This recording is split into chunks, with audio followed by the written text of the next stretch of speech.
Hi masters for you మీకోసం ఛానల్కి స్వాగతం సుస్వాగతం. ముందుగా మన జగద్గురువైన బ్రహ్మర్షి పితామహ పత్రిజీ గారికి మన గురుమాతకి ఆత్మ ప్రణామాలు మాస్టర్స్. ఓకే మాస్టర్స్, ప్రతిరోజు మన ఛానల్లోని ధ్యానం, స్వాధ్యాయం, సజ్జన సాంగత్యం జరుగుతుంది మాస్టర్స్. అలాగే జూమ్ సెక్షన్లో పాల్గొన్న మాస్టర్, యూట్యూబ్లో చూస్తున్న మాస్టర్లకు కూడా ధన్యవాదాలు తెలుపుకుందాం. ఓకే మాస్టర్స్, ఈరోజు మన ఛానల్కి సీనియర్ పిరుడు మాస్టర్ గారైన పద్మావతి గారు తెనాల నుంచి వచ్చారు. మేడం గారిని సాదరంగా ఆహ్వానించుకుందాం. ఈరోజు మేడం చెప్పబోయే టాపిక్ పూజ, ధ్యానము. ఈ గొప్ప ఆత్మజ్ఞానం అందించడానికి మేడం గారికి వెల్కమ్ చెప్తాం masters. Namaste madam, welcome madam.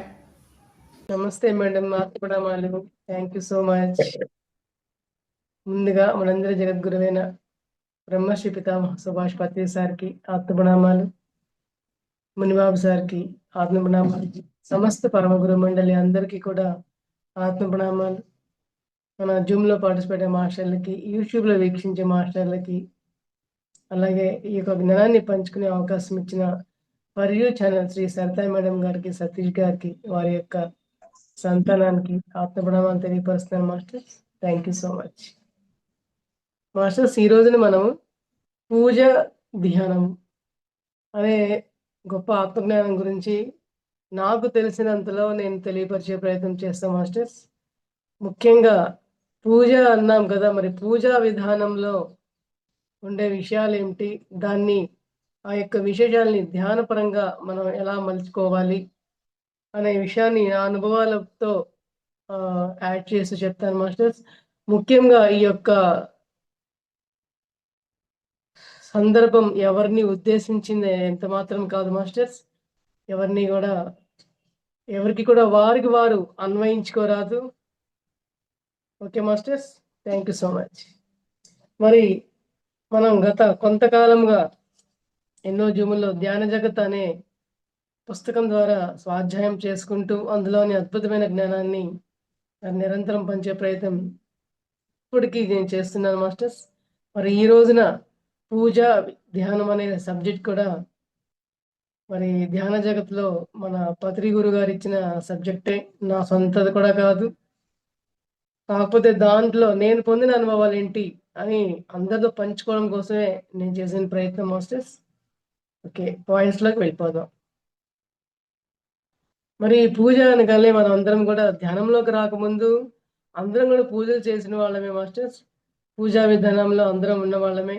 మరి నేనైనా అంతే, నేనేం కొత్తగా వచ్చిందాన్ని ఏం కాదు. మరి పూజలు చేసుకునే రోజులో చిన్న వయసు అప్పటి నుంచి కూడా నాకు పూజల మీద నాకు అంతగా ధ్యాస ఏమి ఉండేది కాదండి. మా అమ్మ చదువు బాగా వస్తుంది, దేవుడి దండం పెట్టుకో, అలా పూజ చేయి. మా అమ్మ వాళ్ళు కూడా అంత ఎక్కువ ఉండేది కాదు. ఆమెకి వేరే వాళ్ళు ఎవరైనా చెప్తే ఆ చెప్పిని మా మీద ఇలా చేయి అలా చేయి అని చెప్పి చెప్తూ ఉండేది అనమాట. అయితే మరి పెళ్ళిడు వచ్చేసరికి మళ్ళీ పెళ్లి సంబంధాలు బాగా వస్తే నువ్వు దండం పెట్టుకో, ఇదే పూజ పూజ పూజ. నేను అనేదాన్ని, అదేంటి నేను చదువుకుంటే కదా నాకు చదువు బాగా వచ్చేది, ఎగ్జామ్ బాగా రాసేది, దండం పెట్టుకుంటే ఎట్లా వస్తానని చెప్పి ఇట్లాంటి ప్రశ్నలతో మా అమ్మని అడుగుతూ ఉండేదానండి. అట్లాగే వివాహం సమయంలో కూడా మరి మంచి సంబంధాలు వస్తాయి, ఆ అబ్బాయి మంచి అబ్బాయి సరే పూజ చేయంటే ఎలా, నా తలరాతలో ఎవరైతే ఉన్నారో వాళ్ళే కదా వస్తారు. అప్పటికి కర్మ సిద్ధాంతం అని కానీ, ధ్యానం అని కానీ ఏమీ తెలియదు మాస్టర్స్. తెలియకపోయినా కూడా నాలో ఆలోచనలు, ఆలోచన భావాలన్నీ కూడా కాస్త ప్రశ్నాత్మకంగా ఉండేవి.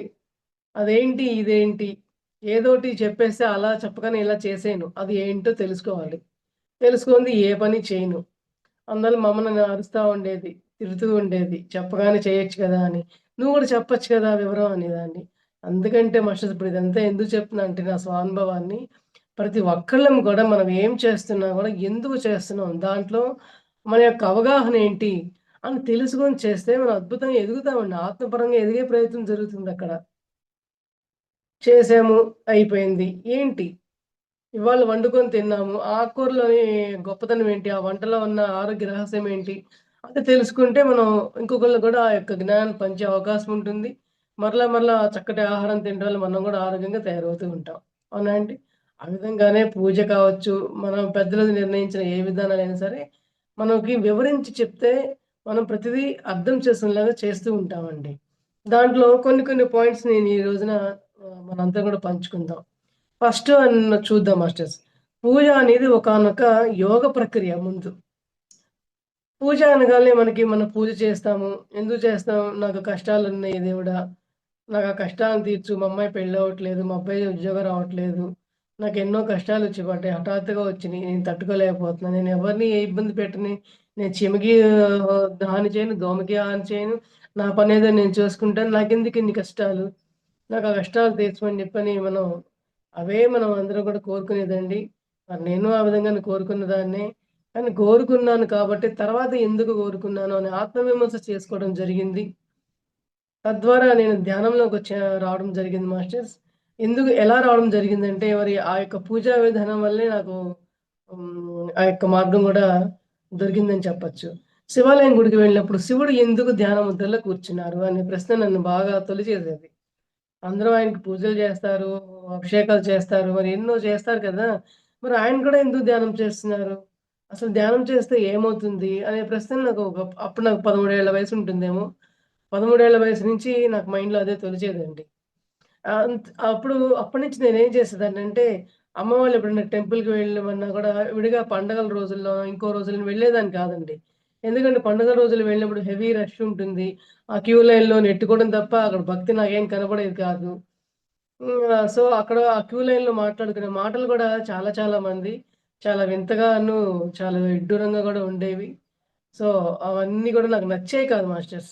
అందువల్ల ఏం చేసిందంటే పండుగలు ఎప్పుడైతే ఉండవో, విడి రోజుల్లో ఖాళీగా గుళ్ళు ఎప్పుడైతే ఉంటాయో, ఆ ఖాళీ సమయాల్లో వెళ్లి నేను కళ్ళు మూసుకొని కూర్చునేదాన్నండి.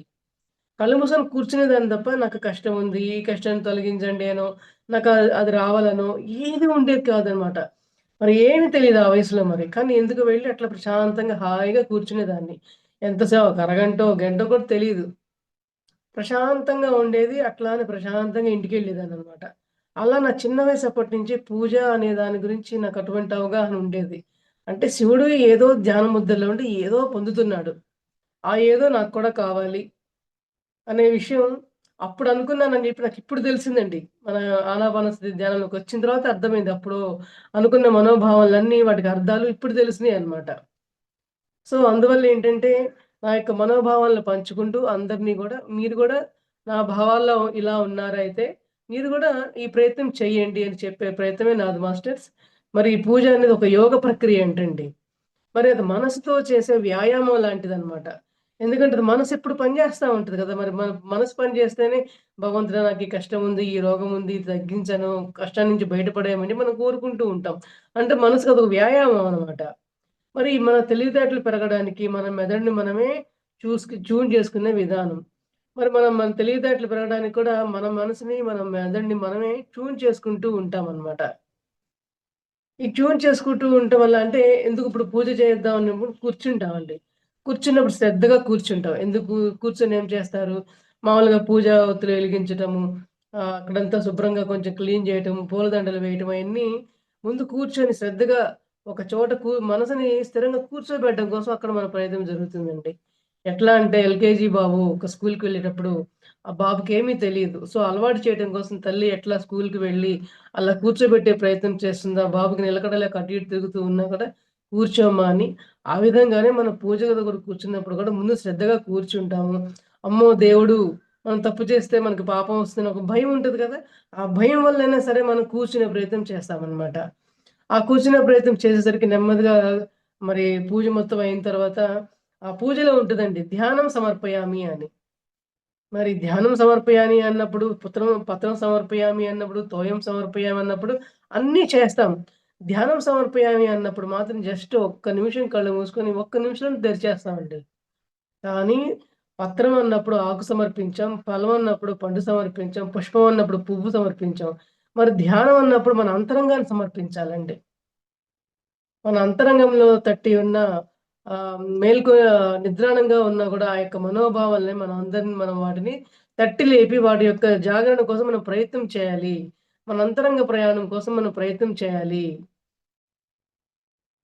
పూజా విధానం అనేది మనల్ని ఆ విధంగా కూర్చోబెట్టడానికి మన యొక్క అంతరంగ ప్రయాణం చేయటం కోసమని అది ఒక ప్రక్రియ. అంటే మనసు స్థాయిలో మొదలుపెట్టి ఆత్మ స్థాయిలో మనం ఎదిగే ప్రయత్నమే ఈ యొక్క పూజా విధానము. అంటే అందుకే చెప్పారు ఒకానొక యోగ ప్రక్రియ అన్నారండి. పూజా విధానమే చిన్నది కాదు. కానీ యోగ ప్రక్రియ అన్నంత స్థానం ఇచ్చారు అంటే, అంత స్థానంలో మన ఆలోచన విధానాలు ఉంటున్నాయా? యోగ ప్రక్రియ అన్నంత భావన ఉంటోందా పూజ చేసే సమయంలో? మరి మన యొక్క కోరికల చిట్టానే ఉంటుంది గానీ, మరి ఆత్మలోకాల్లో మన యొక్క పాపాల చిట్టా ఎలా ఉంటుందో, భూలోకంలో మనకు ఒక కోరికల చిట్టా అలా ఉంటుంది కదా మాస్టర్స్. మరి ఆ విధంగా కోరికల చిట్టాని తీర్చుకోవడం కోసమే మనం కూర్చొని ఎన్నో రకాలైన హోమాలు, యోగా, యాగాలు, యజ్ఞాలు చేస్తూ ఉన్నాం మాస్టర్స్. మరి అయన్నీ గూడా మరి లోక కళ్యాణం కోసం చేస్తున్నామని చెప్పని మనం ప్రయత్నం చేస్తూ ఉన్నాం. కానీ లోక కళ్యాణం చేయడం కోసమని హోమాల దగ్గర కూర్చున్నాం, యాగాల దగ్గర కూర్చున్నాం, కుంకుమ పూజలని ఎన్నో ప్రయత్నాలు మరి భగవంతుడి దగ్గరయ్యే ప్రయత్నం చేస్తూ ఉన్నాం కానీ, భగవంతుడి దగ్గరయ్యే ప్రయత్నం అనే దానికంటే కూడా మన కష్టాలను తీర్చమని భగవంతుడిని వేడుకునే దాంట్లోనే మనం అక్కడ కూర్చుంటున్నాం మాస్టర్స్. మరి ఎవరైనా సరే గమనించుకోండి. మరి నేను కూడా ఒక సమయంలో అట్లా పూజ దగ్గర ఆ కష్టమను, ఈ కష్టమని అట్లా కూర్చున్న తర్వాతనే నాకర్థమైంది. ఇంకోటేదో ఉంది. ఇంకోటేదో ఉంది అనే ప్రయత్నం నా మనసులో తెలుస్తా ఉండేదనమాట. ఆ కళ్ళు మూసుకొని కూర్చునేటప్పుడు ఉన్నప్పుడు ఆ ప్రశాంతత, ఆ పూజా సమయంలో అట్లా కూర్చున్నప్పుడు ప్రశాంతత ఉండేది గాదు. ఎందుకు? అక్కడ ఏవేవో చాలా చాలా క్రతువులుంటాయి. ఇది ముట్టుకోకూడదు, ఇది పట్టుకోకూడదు, అది చేస్తే పాపం, ఇది చేస్తే పాపం రకరకాల క్రతువులుంటాయి. మనకు కూర్చున్నప్పటి నుంచి ఏం చేస్తే ఏం పాపమా? ఇది ఇది పెట్టలేదే, దేవుడు మనల్ని శపిస్తాడేమో అనే మనోభావన, అనే టెన్షనే ఎక్కువ మందిలో నేను కనిపెట్టాను మాస్టర్స్. నాలోనూ నేను ఆ రోజుల్లో చూసుకున్నాను. తర్వాత వెళ్ళినప్పుడు కూడా వేరే వాళ్ళలో కూడా ఇప్పటికి నేను ఎప్పుడన్నా వెళ్తే ఎవరైనా ధ్యానంలో నేనున్నా కూడా నన్నెవరైనా పూజకి పిలిస్తే నేను వెళ్ళను అని అనకుండా వెళ్తానండి. వెళ్ళినప్పుడు అక్కడ పరిస్థితులు అన్నీ కూడా నేను గమనిస్తూ కూర్చుంటా అనమాట. కానీ ఎవరిని కూడా నేను ఏ విధంగాను వాళ్ళని మరి విమర్శనాత్మకంగా అసలు చూడడం గాని, మాట్లాడడం గాని చేయనండి. మౌనంగా అబ్జర్వ్ చేస్తూ ఉంటా అనమాట. సమయం వచ్చినప్పుడు నాకు అవకాశం ఉంటే చెప్తూ ఉంటా అంతే. Okay masters. అందువల్ల ఏంటంటే, ఈ యొక్క విధానంలో మనం తెలుసుకోవాల్సింది మన అంతరంగ ప్రయాణం కోసం మనం పూజా విధానం చేసుకోవాలి. మరి మన పరమ గురువులే చెప్పారు. మానసిక పూజ అనేది ఒక యోగ ప్రక్రియ అని. అది మరి ఎందుకంటే మరి పురాణ రోజుల్లో గూడా అప్పట్లో ధ్యానం అప్పుడు గూడా ఉన్నా కూడా పూజల మీద ఎక్కువ ఆధారపడ్డప్పుడు మరి పూజా విధానంలోనే ఆ యొక్క భగవంతుడిలో లీనమై, ఐక్యమై వాళ్ళ యొక్క అంతరంగాన్ని మరి వాళ్ళందరికీ గూడా ఆహ్, ఆహ్, అంగీకారం చేసేవాళ్ళండి. అందువల్ల ఏంటంటే వాళ్ళు ఆత్మపరంగా గూడా ఎదిగేవాళ్ళు. పూజా విధానాలు ఉన్నా కూడా ఆత్మపరంగా గూడా ఎదిగేవాళ్ళనమాట. మరి మనకి ఎందరో ఎగ్జాంపుల్స్, ఎందరో మాస్టర్లున్నారండి. అట్లా మరి పూజా విధానంలో గూడా అంతరంగ ప్రయాణం చేసి శూన్య స్థాయిలో కలిసి అర్థం చేసుకున్న వాళ్ళు. అందువల్ల ఏంటంటే పూజ చేసుకున్నా గూడా ధ్యానం గూడా కొంచెం సేపు చేసుకుందాము. ధ్యానం సమర్పయామి ఎటు మన మంత్రాల్లో ఉంది కాబట్టి, ఆ ధ్యానం అంటే ఎలా ఉంటుంది? ఆ ధ్యానం చేస్తే ఎలా ఉంటుంది? కళ్ళు మూసుకొని కూర్చుంటే ఒక 10 నిమిషాలు ఎలా ఉంటుందనే ప్రయత్నం అనేది ప్రతి ఒక్కళ్ళం గూడా అనుభవపూర్వకంగా తెలుసుకుందాం మాస్టర్స్. మరి పూజా ఇప్పుడు ప్రత్యేకంగా ఎవరో వెళ్లి చెప్పలేదు. మరి మీరు చేసే క్రతువుల్లోనే ధ్యానం సమర్పయామి అని ఉంది కాబట్టి, ఒక 10 నిమిషాలైనా సరే, ఒక పావుగంట అయినా సరే కూర్చొని చూద్దాం. ఒకరోజు 5 నిమిషాలు, ఇంకో రోజు 10 నిమిషాలు, ఇంకో రోజు పావుగంట అలా చేస్తూ ఉండే క్రమంలో వాళ్ళకి ఒక్కొక్క అనుభూతి కలుగుతూ ఉంటుంది. ఆ సమయంలో ధ్యానం ఎవరు చేస్తారా? వాళ్ళ నుండి ధ్యానం గురించి తెలుసుకుందామా అనే ప్రయత్నం జరుగుతుంది మాస్టర్స్. అందువల్లేంటంటే, మరి పూజ ద్వారా మనం అడుగులు పెట్టిన తర్వాత ధ్యానం వరకు కూడా మనం ఎదుగుతూ ఉండే ప్రయాణం కొనసాగుతూ ఉంటుందండి. అవును కదా మాస్టర్స్? మరి ఇంకో విషయం ఏంటో చూద్దాము. దీప ప్రజ్వలన. మరి దీప ప్రజ్వలన అనేది త్రాటకం అని అంటాం. ఒక యోగ ప్రక్రియ త్రాటకం అంటే. అంటే మనం దీపం వెలిగిస్తాం కదండీ! దీపం వెలిగించిన తర్వాత దీపాన్ని తదేకంగా చూడడం అన్నమాట.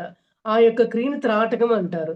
అంటే ఆ యొక్క పూజా విధానాల దీప ప్రజ్వలన చేసినప్పుడు ఏమవుతుందంటే, మన యొక్క అంతరంగం యొక్క ప్రయాణం చేయటం కోసం ఆ దీపాన్నే మనం తదేకంగా చూస్తూ తాటకం అనే యోగ ప్రక్రియ ద్వారా మన అంతరంగ ప్రయాణం చేయటానికి అక్కడ దానికి ప్రమాణంగా నిలిచి ఉన్నదనే విషయం మనం అర్థం చేసుకోవాలి మాస్టర్స్. అంటే అక్కడ సైన్స్ కూడా ఉంది, ఆధ్యాత్మికం కూడా ఉంది. సైన్స్ పరంగా ఏంటంటే ఆ కాంతిని మనం తదేకంగా చూడటం వల్ల మన కళ్ళల్లో ఉన్న ఏదైతే చెడు బాక్టీరియా ఉందో అవన్నీ కూడా నిర్మూలన అవుతూ ఉంటుందంట. మరి ఇది నేను కొంతకాలం ప్రయత్నించాను మాస్టర్స్. ఆ యొక్క అనుభూతినైతే నేను చెందగలిగాను. మనకి అంటే మన యొక్క కాన్సంట్రేషన్ పెరగడానికి ఒక సాధనా పరంగా ఎందరో మాస్టర్‌లు కూడా చెప్తూ ఉంటారనమాట.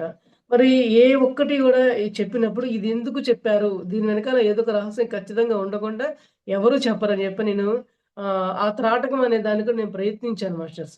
మరి 5 నిమిషాలు మనం ప్రయత్నిస్తే ఎంతసేపు ఉన్నట్లుంటుందంటే, మన ఫోకస్ అవ్వనంత వరకేమో గంట సేపు కూర్చున్నట్లుంటుంది. ఎప్పుడైతే మనకు సాధన కుదిరిందో, గంట కూర్చున్న 5 నిమిషాల్లాగా ఉంటుందండి. అందువల్ల ఏంటంటే, సైన్స్ ప్లస్ ఆధ్యాత్మికం కలిసి ఉన్నదే ఈ యొక్క పూజా విధానం గూడా ఉన్నది అనే విషయం మనం తెలుసుకోవాలండి. పూజా విధానం అంటే కేవలం మన కోరికలు తీర్చుకోవడానికి, మన కష్టాలు నెరవేర్చుకోవడం కోసం మనం ప్రార్థించేదే మాత్రమే కాదు అని తెలియజెప్పే ప్రయత్నమే నాది మాస్టర్స్. మరి ఈ యొక్క కంటి జబ్బులను అరికట్టవచ్చు అని చెప్పన్నారు. మరి ఈ కంటి జబ్బులు మనం ధ్యానం చేసే సమయంలో మనకి శరీరంలో 2,72,000 నాడులు ఉత్తేజితం అవ్వటం ద్వారా, నాడీ మండల శుద్ధి జరగడం ద్వారా మన శరీరంలో ఉన్న ఎన్నో జబ్బులనన్నిటిని కూడా శారీరక రుగ్మతలను మనం అరికట్టుకుంటూ ఉండవచ్చనమాట. అంటే ధ్యాన సమయంలో జరిగే ఆ యొక్క నాడీ మండల శుద్ధిలో జరిగే ప్రక్రియ ఒక రకమైతే, ఇక్కడ పూజా విధానంలో ఈ త్రాటకం ద్వారా అంటే కనీసం మరి పూజా విధానంలో ఉండే వాళ్ళని ధ్యాన మార్గంలోకి రప్పించే ప్రయత్నం ఒక మాదిరి ప్రయత్నం అనమాట ఇది. మరి సైన్స్ పరంగా ఒక రకమైన అయితే ధ్యానంలోకి రావడానికి కూడా ఈ యొక్క త్రాటకం అనేది ఎంతో అద్భుతంగా దృష్టి పెట్టడం ఎలాగా అనే విషయం అర్థమవుతూ ఉంటుందండి. ఇప్పుడు మనం ధ్యానం చేయడం అంటే ఏం చెప్తాము? ధ్యానం అంటే పరధ్యానం లేకపోవడమే. వేరే ఏమి కాదు. ఏ ఆలోచన లేకపోవడమే. ఏ ఆలోచన లేకపోవడమే ధ్యానం అంటే. అని సింపుల్‌గా చేశారనమాట. మరి ఆ యొక్క త్రాటకం యొక్క క్రియను మనం అనుభవిస్తూ ఉన్నప్పుడు, ప్రాక్టీస్ చేసేటప్పుడు ఆ యొక్క ధ్యాస పెట్టడం అంటే, శ్వాస మీద ధ్యాస పెట్టడం మనం ఎట్లా అంటామో, వాళ్ళు అక్కడ దృష్టి పెడుతూ ఉండటం వల్ల క్రమక్రమంగా అంతరంగ ప్రయాణం చేయటానికి కొంత సమయాన్ని ఆ యొక్క ఒకే పని చేయడానికి ఒక శ్రద్ధను చూపెట్టడానికి అనేది ఒక అద్భుతమైన ప్రక్రియలాగా మనకు ఉపయోగపడుతూ ఉంటుందనమాట. సో, అందువల్ల మనకి సైన్స్ ప్లస్ ఆధ్యాత్మికం కలిసి ఎప్పుడూ ఉంటుందండి. ఖచ్చితంగా మనం గమనించుకోవాలే గానీ, ప్రతి పూజా విధానంలో సైన్స్ ఉంటుంది, ఆధ్యాత్మికత ఉంటుంది, ధ్యానం ఉంటుంది, అంతరంగ ప్రయాణం ఉంటుందండి. ఓకే. మరి మనం గుళ్ళకి వెళ్ళినప్పుడు మనం అందరం ఏం చేస్తాం? ప్రదక్షిణాలన్నీ చేస్తాము. పూజలు, హోమాలు, క్రోతువులు అన్నీ చేస్తాం. కానీ చివర్లో ఏం చేస్తామంటే ఒక 5 నిమిషాలు కూర్చొని లెగుస్తాం. మళ్ళీ ఇక్కడ కూడా ధ్యానం అదేనండి. ఎందుకట్లా కూర్చోవాలి అంటే, ఇదంతా నువ్వు ఎన్నో చేసావు నాయనా. నువ్వు శారీరకంగా ప్రదక్షిణాలు చేసావు. నీ యొక్క కోరికలు తీర్చుకోవడానికో, నీ కష్టాలు నెరవేర్చుకోవడం కోసమో నువ్వు ఎంత ప్రయత్నాలు నువ్వు మానసికంగా చేస్తున్నావు. శారీరకంగా నువ్వు శరీరాన్ని కష్టపెడుతూ ఉన్నావు గానీ, నీ లోపల ప్రయాణం అనేది నువ్వు మర్చిపోయావు. నీ లోపల ప్రయాణం అనేది మర్చిపోయావు కాబట్టి, ఒక పక్కన కూర్చో. శ్రద్ధగా ఒక 5 నిమిషాలో, ఒక 10 నిమిషాలో నీ అంతరంగ ప్రయాణం చెయి. ప్రశాంతంగా ఎటువంటి ఆలోచన లేకుండా నువ్వు ప్రయత్నం చేస్తూ కూర్చుంటే, నీ యొక్క లక్ష్యం ఏంటో నీకు అర్థమవుతుంది అని చెప్పే ప్రయత్నమే ఆ గుళ్ళకి వెళ్ళినప్పుడు అక్కడ మనం ఒక 5 నిమిషాలు అట్లా పక్కన వెళ్లి కళ్ళు మూసుకొని కూర్చుంటాం కదా మాస్టర్. దాని యొక్క లక్షణం అదే అన్నమాట. లక్ష్యం అదే. అందువల్ల మనందరం గూడా ఏ విధానంలో ఉన్నా కూడా మరలా చివరాఖరి దాన్ని మరి మనందరం గూడా పిరమిడ్ మాస్టర్లందరూ గూడా స్పిరిచ్యువల్ సైంటిస్టులు మాస్టర్స్. ప్రతి దాన్ని గూడా సైంటిస్ట్ లాగా మనం పరిశీలనాత్మకంగా చూడాలి. పరిశీలనాత్మకమైన కోణంలో చూస్తూ ఉండాలి. తెలిసిన విషయాన్ని ఒకటే రకంగా మూసలో వెళ్ళిపోకుండా ఇది ఏంటి? దీని లోపల ఉన్న ఆ యొక్క విధానం ఏంటని తెలుసుకునే ప్రయత్నం అద్భుతంగా చేస్తూ ఉంటేనే ఆ యొక్క అంతరంగిక ప్రయాణం అనే యొక్క లక్ష్యం ఏంటో మనకు తెలుస్తూ ఉంటుందనమాట. మరి అంతరంగ ప్రయాణం చేసినప్పుడే మనం అందరం కూడా ఆత్మ స్వరూపులం అనే విషయాన్ని మనం తెలుసుకోగలుగుతాము. అవునా మాస్టర్స్? మరి ఇంకొక విషయం తెలుసుకుందాము. మూల విరాట్. మరి భూమిలో ఎక్కడైతే విద్యుదయస్కాంత తరంగాలు కలుస్తాయో అక్కడ మూల విరాట్ ఉంటుంది. అంటే శక్తి ఉంటుందండి. మూల విరాట్ అంటే శక్తి అన్నమాట. ఆ యొక్క శక్తి దాగి ఉంటుంది ఆ యొక్క తరంగాల రూపంలో. మరి మూల విరాట్‌ని ప్రతిష్ఠించే ముందు రాగి రేకులను కాల్చడము, నవరత్నాలని అట్లా రకరకాల ప్రక్రియలు ఉంటాయి కదా మాస్టర్స్. అవి తరంగాలకు ఉత్ప్రేరకాలుగా పనిచేస్తాయంట. ఎట్లా మన టెంపుల్స్‌లో ఈ గాలి గోపురాలు, ఈ ధ్వజస్తంభాలు ఇయన్నీ ఉంటాయి కదా! ఇవన్నీ కూడా మనకి ఈ తరంగాలను ఉత్ప్రేరకం చేస్తూ ఉంటాయండి. అంటే ఆధ్యాత్మికమైన వైబ్రేషన్స్‌ని మనందరిలో కలుగజేసేలాగా మనకు ప్రయత్నం చేస్తూ ఉంటాయన్నమాట. ఎందుకంటే మరి ఆ యొక్క దేవాలయాల్లోకొచ్చినప్పుడు వాళ్ళ యొక్క మానసిక స్థాయిలు మరి వాళ్ళ యొక్క కష్టం మీదున్నా, వాళ్ళ యొక్క ఇంకో కోరిక మీద ఉన్నా కూడా తెలియకుండా అంతరంగంలో ఏదో ఒక ప్రశాంతత ఉంటది. ఏదో ఒక ప్రశాంతత ఉంటుంది. కానీ ఆ ప్రశాంతతని వాళ్ళు గమనించుకోకుండా వాళ్ళకున్న కష్టం మీదనే వాళ్ళు ఫోకస్ చేస్తూ ఉండటం వల్ల వాడి యొక్క వైబ్రేషన్స్‌ని గుర్తించే స్థాయిలో వాళ్ళు ఉండలేకపోవడం వల్లనే ప్రత్యేకంగా ఈ యొక్క తరంగాల యొక్క ప్రభావం ఏంటి అని తెలుసుకునే ప్రయత్నం చేయమంటున్నారు. మరి ఆ తరంగాలు మనకి ఇంకోలా లభించే అవకాశం ఎక్కడుంటదంటే ధ్యానంలో ఉంటుంది. మనకి ధ్యానంలో లోపలికి ప్రయాణించే సమయంలో మన లోపల నుంచి ఎన్నెన్నో వైబ్రేషన్స్ స్వానుభవంగా మనం పొందుతూ ఉంటాం మాస్టర్స్. ఆ వైబ్రేషన్స్ వల్ల మన శరీరానికి ఎంతటి శక్తి వస్తుందంటే, మానసికంగా మనం ఎంతటి అద్భుతంగా ఎదగడం జరుగుతుందంటే, మరి భక్తి మార్గంలో ఉన్న ఆ యొక్క తరంగాల్ని మనం గుర్తించలేకుండా ఉన్నాం కాబట్టి, మరి మనం ధ్యాన మార్గంలోకి ప్రయాణిస్తే ఆ యొక్క తరంగాలేంటి? ఆ తరంగాలు మనం ఎటువైపు మన యొక్క ప్రయాణాన్ని తీసుకువెళ్తూ ఉంటాయనే విషయాన్ని మనం గమనించుకుంటూ ఉండవచ్చు మాస్టర్స్. అందువల్ల మన పూజా విధానం కావచ్చు, ఏదైనా గూడా దాని వెనకాలున్న రహస్యం అనేది గూడా అంతా ఆధ్యాత్మికం, అంతరంగ ప్రయాణమే ఉంటుంది మాస్టర్స్. అందరూ గూడా అది గమనించుకోవాలని జెప్పి నేను ప్రార్థిస్తున్నాను. మరి ప్రదక్షిణ చేస్తాము. మరి మనం గుడి చుట్టూ ఎన్నో ప్రదక్షిణాలు చేస్తున్నప్పుడు తరంగాల శక్తి మన దేహానికి వస్తుందనమాట. మరి చూడండి నేను చిన్నప్పుడు కూడా టెంపుల్స్‌కి వెళ్ళినప్పుడు ప్రదక్షిణాలు చేసేదాన్ని. మళ్ళీ ప్రదక్షిణాల్లో కూడా కొన్ని కొన్ని రకాలుంటాయండి. మళ్ళీ కుడి నుంచి ఎడంకని, మళ్ళీ రివర్స్ కుడి నుంచి వెనక్కని, అట్లా రివర్స్ ప్రదక్షిణలని రకరకాలుగా ఉంటాయన్నమాట. ఇవన్నీ ఈ ప్రదక్షిణాలన్నీ ఏంటంటే ఆ యొక్క ఆ దేవాలయంలో ఉన్న యొక్క ప్రతిష్ఠింపబడిన ఆ యొక్క స్థల ప్రభావం వల్ల వచ్చే తరంగాలు మనల్ని ఉత్ప్రేరితం చేస్తూ ఉంటాయన్నమాట. ఉత్ప్రేరితం చేస్తూ ఉన్నప్పుడేంటి ఆ యొక్క శరీరంలో నిక్షిప్తమైన తరంగాలన్నీ కూడా మన ప్రదక్షిణాల ద్వారా మన పాదాల్లో ఆక్యుప్రెషర్ అనే ఒక సైంటిఫిక్ రీజన్ వల్ల మన శరీరంలో ఉన్న నవనాడులు అన్నీ కూడా అద్భుతంగా యాక్టివేషన్‌లోకొచ్చి అద్భుతంగా మనం ఆరోగ్యపరంగా ఎదుగుతూ ఉంటామండి. ఆటోమేటిక్‌గా ఆరోగ్యపరంగా మనం ఎదుగుతూ ఉన్నాము అంటే, ఆత్మపరంగా మనం వెళ్ళే అవకాశం ఉంటుంది. ఒక్క నిమిషం మరలా మనం టెంపుల్‌లోకెళ్తామండి. టెంపుల్‌లోకి వెళ్ళినప్పుడు మనందరం ఏం జేస్తాము, అంటారు కదా! కళ్ళు మూసుకొని ఇలా నమస్కారం చేసుకుంటాం. ఇలా నమస్కారం చేసుకొని మనకి మళ్ళీ కళ్ళు తెరిచి ఎందుకు ఆ యొక్క విగ్రహాన్ని మనం చూడం? ఎందుకు కళ్ళు మూసుకుంటాం? ఒక్క క్షణమైనా సరే కళ్ళు మూసుకున్నప్పుడు, ఆ ఒక్క క్షణం పొందే ఆ యొక్క ఆనందం ఉంది చూసారా? అదే మనకి కావాల్సిన నిజమైన ఆనందము. ఆ ఆనందం పొందడం కోసమే ఈ యొక్క దేవాలయాలు, ఆ యొక్క పూజా విధానాలు, ఈ యొక్క యోగ ప్రక్రియలనేవి, పూజా విధానం ఇయన్నీ గూడా పెట్టింది ఆ ఆనందం కోసమే. కానీ మనం ఆ ఆనందాన్ని మనం స్వీకరించే స్థాయిలో మనం ఉంటున్నామా లేదా అనే విషయాన్ని మనం గ్రహించుకోవాలి. ప్రదక్షిణాలు చేయడం అంటే ఏదో ఒక మాస్టర్స్ ఎవరిని గూడా ఉద్దేశించి అని కాదని ముందులే నేను చెప్పడం జరిగింది. అంటే మన మనసుని దృష్టి పెట్టి ప్రదక్షిణాలు చేయాలన్నమాట. అంతరంగంలో మన ప్రయాణం జరగాలి. భగవంతుని మీద మన యొక్క లగ్నం చేసి ప్రదక్షిణాలు చేయాలి. అప్పుడు మన శరీరము, మన మనస్సు 2 కూడా ఆత్మపరంగా ఎదుగుతాయండి. అందుకోసం ప్రదక్షిణలు చేయాలి అని జెప్పి చెప్తున్నారనమాట. అంటే మన విధానంలో ఆ అంతరంగిక ప్రయాణం ఉన్నా కూడా, ఆ అంతరంగిక ప్రయాణాన్ని చేసే ప్రయత్నం అనేది అందరిలో ఉందా? లేదా? అని పరిశీలనాత్మకంగా ప్రశ్నించుకునే సమయం అన్నమాట ఇది.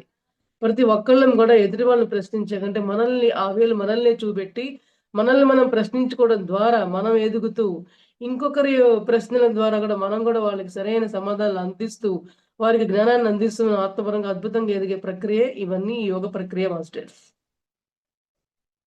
మరి ఈ పుణ్యక్షేత్రాలు అన్నీ కూడా ఈ శరీరంలో షట్‌చక్రాల మీద పనిచేస్తాయన్నారు. చూడండి. షట్‌చక్రాలు మరి మూలాధారం నుంచి సహస్రారం వరకు గూడా ఈ చక్రాలన్నిటిని గూడా యాక్టివేషన్ అయ్యే ప్రోగ్రామ్ జరుగుతుందన్నమాట. ఏది ప్రదక్షిణలు చేసే సమయంలో. ఎందుకంటే ఆ సమయంలో మనసుని, శరీరాన్ని, ఆత్మని పూర్తిగా భగవంతుడి మీద లగ్నం చేసి ప్రదక్షిణాలు చేసే సమయంలో నువ్వు ఆ యొక్క శరీరంలో ఉన్న షట్‌చక్రాల మీద ఆ యొక్క ప్రభావితం పడుతుంది కాబట్టి నువ్వు ఆత్మపరంగా ఎదగడానికి కావచ్చు, అంతరంగ ప్రయాణం చేయటం కావచ్చు, బాహ్యపరంగా, శారీరకంగా అద్భుతంగా ఆరోగ్యంగా ఉండటానికి ఇయన్నీ ఉపయోగపడే సాధనాలండి ఇవన్నీ కూడా. మరి టెంపుల్స్‌లోకెళ్ళి మనందరం గూడా పొర్లు దండాలు గూడా చేస్తా ఉంటాం గదండీ! ఆ పొర్లు దండాల్లో ఎంతటి ఆరోగ్య రహస్యాలు దాగి ఉన్నాయంటే అద్భుతంగా ఉన్నాయండి. మన శరీరంలో ప్రతి అణువణువు, ప్రతి కణకణము మరి ఇట్లా నమస్కారం చేసే యొక్క యాంగిల్‌లో మనం పొర్లు దండాలు చేస్తూ ఉంటాం గాబట్టి మన చేతులు, మన నడుము, వీపు, పొట్ట, కాళ్ళు, మోకాళ్ళు అన్నీ కూడా నేలకి పూర్తిగా ఆనతాయండి. పూర్తిగా ఆనటం వల్ల ఏంటంటే, మన శరీరంలో ఉన్న ఏవైతే ఇట్లా షట్‌చక్రాల గురించి చెప్పారో, అవన్నీ గూడా యాక్టివేషన్ అయ్యి, ప్రతి అంగం, ప్రతి పార్ట్ గూడా యాక్టివేషన్ అయ్యి, అద్భుతమైన ఆరోగ్యాన్ని పెంపొందించుకునే అవకాశం ఉంటుందనమాట. ఆ యొక్క పొర్లు దండాల వల్ల. ఇప్పుడు మామూలుగా ఇప్పుడు యోగా క్లాసుల్లో కూడా పొర్లు దండాలు చేపిస్తారండి యోగా క్లాసుల్లో కూడా. ఈ పొట్ట ఎవరికైనా ఎక్కువున్నా, మరి పొట్టలో డైజెషన్ ప్రాబ్లమ్స్ ఎవరైనా జీర్ణక్రియ సమస్యలు ఎవరైనా ఉన్నా కూడా, ఆ పొట్ట మీద పొర్లు దండాల్లాగా ఒక 10 సార్లు అటు ఇటు దొర్లిపిస్తారనమాట. ఎందుకంటే నేను కూడా చేసేదాన్ని యోగా క్లాస్‌లో ఉన్నప్పుడు.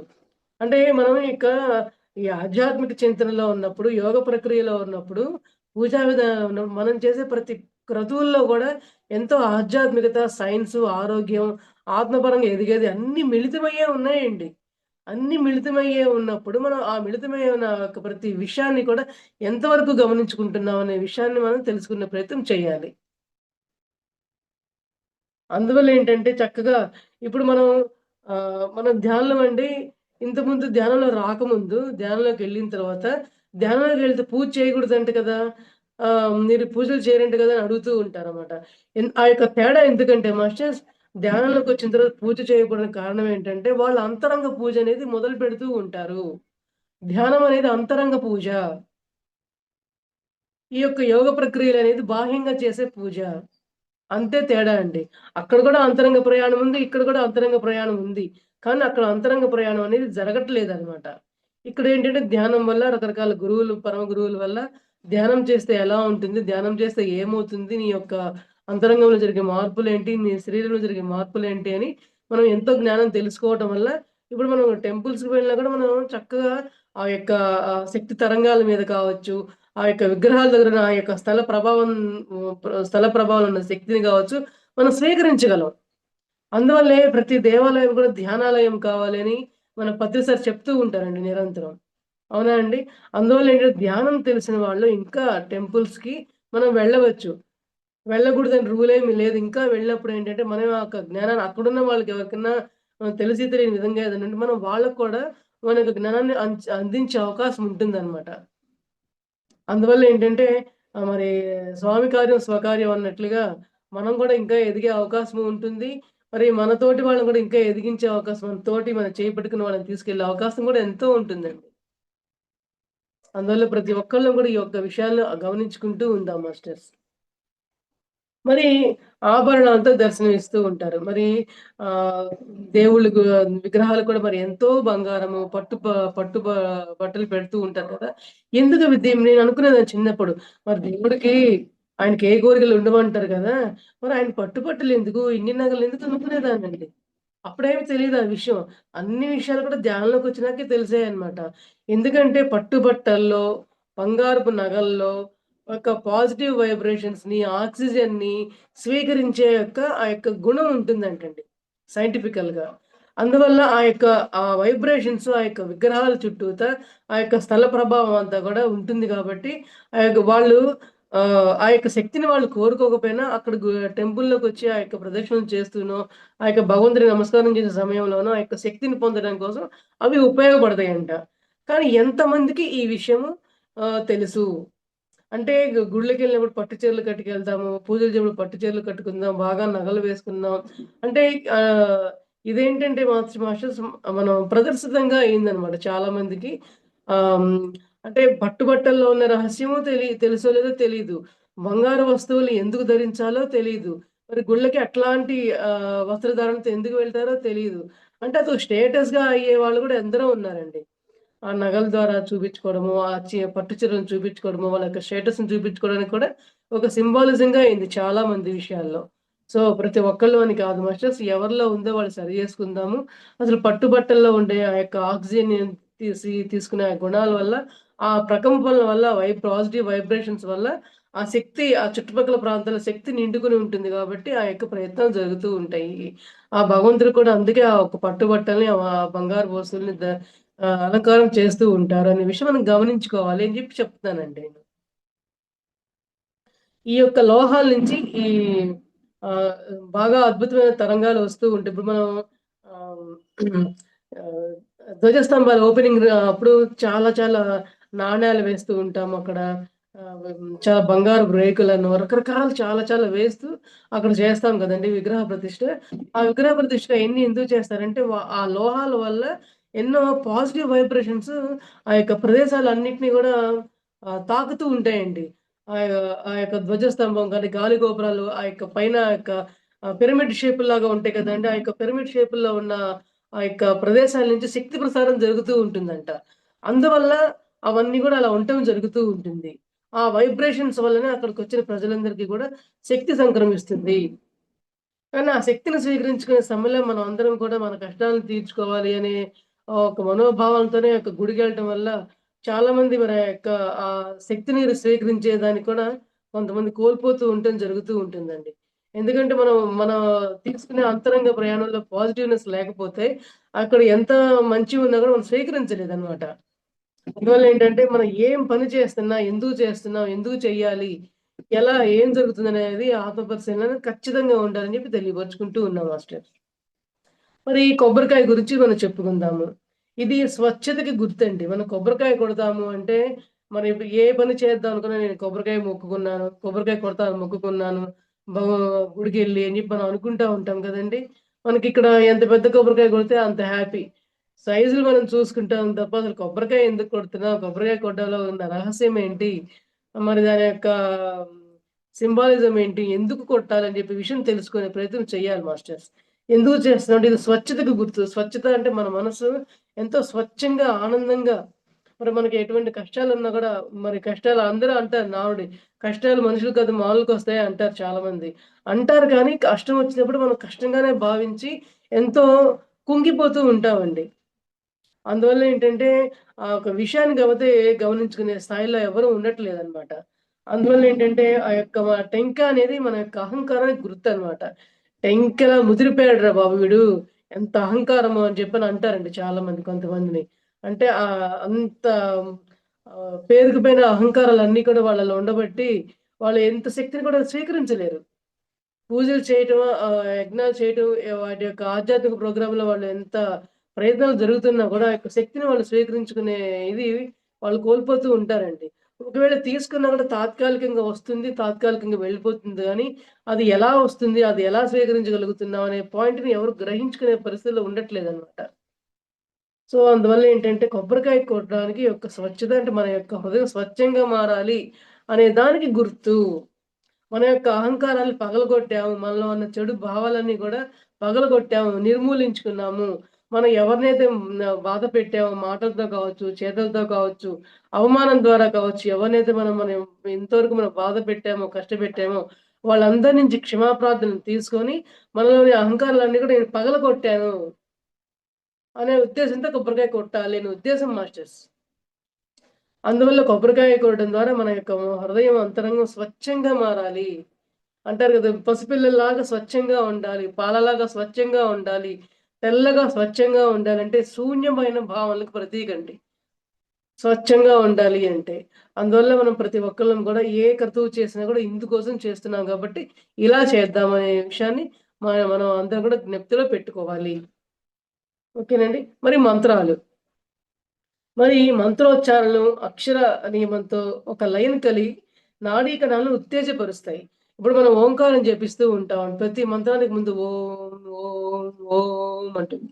ఇప్పుడు చూడండి ఒక్క 10 సార్లు ఓంకారం చేసి చూడండి. ఆ ఓంకార బీజాక్షరాల వల్ల మన శరీరంలో ఉన్న నవనాడులు కూడా ఉత్తేజితమైపోయి మన యొక్క అంతరంగం ఎట్లా అయిపోతుందంటే శూన్యమైపోతుంది. ఎటువంటి భావనలు లేకుండా శూన్యమైపోతుంది. అదే సమయంలో మన శరీరంలో ఉన్న రుగ్మతలన్నీ కూడా అన్నీ కూడా ప్రక్షాళనయిపోతూ ఉంటాయన్నమాట. మన మనసు స్వచ్ఛంగా తయారయ్యి ఖాళీ మనస్తత్వంతో తయారైపోతూ ఉంటుంది. చూడండి ఇప్పుడు మన కాళికా మాతకి అందరం కూడా మనం పూజలు చేస్తూ ఉంటాం. అమ్మవారిని కొలుస్తూ ఉంటాం. అమ్మ తల్లి మా తప్పులేమన్నా ఉంటే క్షమించు. నా కష్టాలను కడతేర్చు అని చెప్పి మనం ప్రార్థిస్తాం. కానీ ఆవిడ మనసు ఎప్పుడు ఎలా ఉంటుంది మాస్టర్స్? ఆవిడని చూడటానికి ఉగ్ర రూపంగా ఉంటుందే తప్ప ఆవిడ యొక్క లోపల మనసు ఎంతో స్వచ్ఛంగా ఉంటుంది. ఎంతో ఖాళీ తత్వంగా ఉంటుంది. కాళికా మాత అంటే ఖాళీ తత్వం కల తల్లి అని అర్థము. అంటే ఆవిడలాగా మనం గూడా మన హృదయాన్ని ఖాళీగా ఉంచుకోవాలి. ఎప్పుడు గూడా ఎటువంటి మనోభావాలను నింపుకుంటూ, మరి సరికాని భావాలతో, సరికైన చేష్టలతో, సరికాని ఆలోచనల ద్వారా మనం ఎప్పుడు కూడా మన సమయాన్ని వృధా చేసుకుంటూ ఉండరాదు. అనే విషయాన్ని తెలియపరచడం కోసం మన కాళికా అమ్మవారిని మనం ఉదాహరణగా మనం తీసుకోవాలి మాస్టర్స్. మరి ఆవిడని మనం ఆ విధంగా మనం ప్రార్థించాలి. తల్లి కాళికామాత నీలాగే మేము కూడా మా అంతరంగాన్ని ఎప్పుడు శుద్ధంగా ఖాళీగా పెట్టుకునేంత ఆ మానసిక స్థాయిలో అద్భుతంగా పెట్టుకునే శక్తిని ప్రసాదించమ్మా! అని మనం కాళికామాతని మనం కోరుకోవాలి మాస్టర్స్. మరి ఆ విధంగా కూడా ఆ యొక్క గుళ్ళల్లో జరిగే ఆ యొక్క మంత్రనాదాలకు మరి బ్రాహ్మణులంతా కూడా ఎన్నో వేదాలు మొదలు వెల్లివేస్తూ ఉంటారు. మరి వాళ్ళకి నిరంతరం ఆ యొక్క వేద పఠనం వల్ల వాళ్ళ లోపల ఎంతటి ఆరోగ్యం ఉంటుందంటే, వాళ్ళు భుజించే ఆహారం గాని, నెయ్యి కానీ అన్నీ కూడా ఎంతో అమృత తుల్యమైన ఆహారం అన్నమాట. సో, వాళ్ళు నిరంతరం కూడా ఆ యొక్క మంత్రాలు జపించటం వల్ల వాళ్ళ అంతరంగ ప్రయాణం వాళ్ళకి ఆటోమేటిక్‌గా జరుగుతుందండి. అందుకే బ్రాహ్మణులు అంటే ఏంటంటే జ్ఞానం కలిగిన వాళ్ళని అర్థం అండి. ఇక్కడ కులం అని కూడా కాదు మాస్టర్.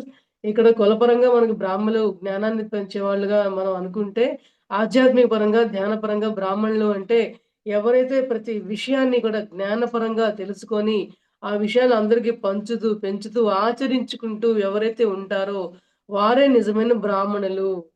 నిజమైన బ్రాహ్మణ తత్వం అంటే అది అని తెలియపరిచారు మాస్టర్స్. అందువల్ల ఏంటంటే, ఆ యొక్క బ్రాహ్మణ తత్వం అంటే ఏమిటి? ఆ యొక్క జ్ఞానం అంటే ఏమిటి?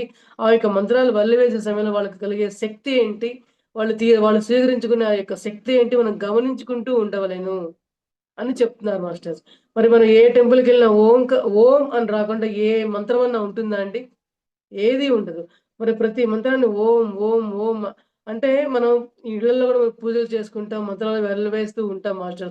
కానీ ఆ ఓంకారం చదివే సమయంలో మనల్ని మనం గమనించుకోవాలి. ఏమి జరుగుతుంది మన శరీరంలో, మన అంతరంగంలో మనకేం జరుగుతుంది? మన కణకణాల్లో ఆ యొక్క శక్తి ప్రసారం జరగడం వల్ల మన అంతరంగంలో ఏం మార్పొచ్చింది? అంటే సరైన విధంగా మనం జపమంత్రం చేస్తే మనలో మౌనం వచ్చేస్తుంది మాస్టర్స్.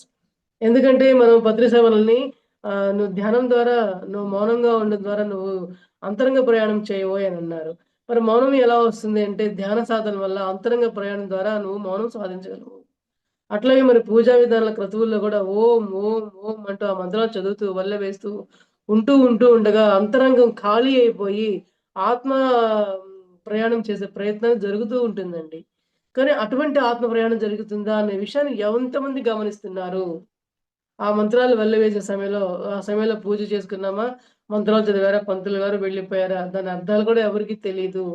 దాని యొక్క లక్ష్యం అంటే ఏంటో కూడా వాళ్ళకి తెలీదు.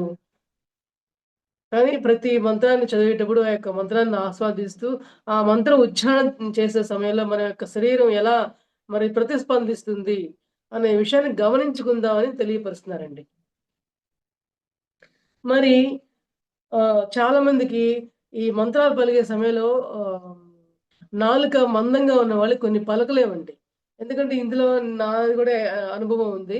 నేను చిన్నప్పుడు మంత్రాలు చదివే సమయంలో నా మాట కాస్త మందంగా సరిగా కొన్ని పదాలు క్లారిటీ ఉండవండి. వచ్చేయి కాదనమాట. అయినా కూడా నాకు రావాలి ఎట్లైనా సరే పట్టుదలతో నేను లలితా సహస్రనామం, విష్ణు సహస్రనామము ఇట్లా ఎన్నెన్నో చదువుతూ ఉండేదాన్నండి.